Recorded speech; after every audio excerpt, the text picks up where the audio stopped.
Saya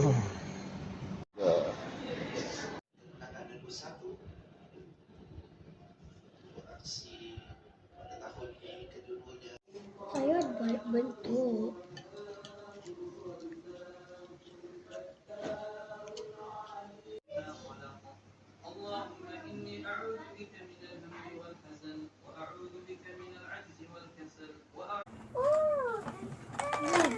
Kanalah lain.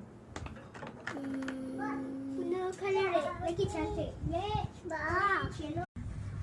Nice.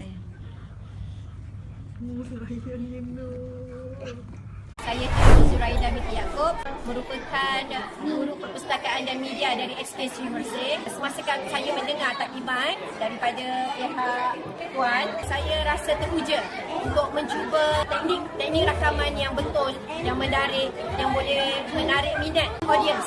Okey, betul dengan penggunaan ataupun teknik penyuntingan yang punya.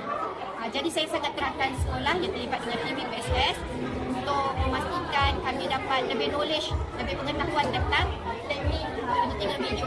Dan sistem akan menjana list of order secara automatik. Muat turun list of order tersebut sebagai rujukan.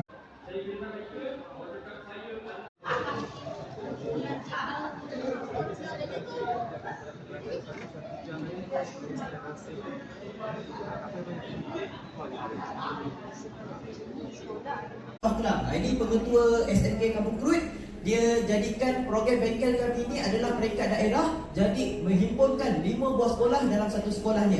Jadi inilah salah satu testimoni yang kami berjaya rakamkan, tapi tak sempatlah kami nak boleh tengok sendiri testimoni daripada para guru yang ada di sekolah yang kami adakan bengkel. Jadi sekarang tapi kita balik dah masak dulu. Tak, dia nak buat apa? Dia masak barbecue tu malam tu. Yang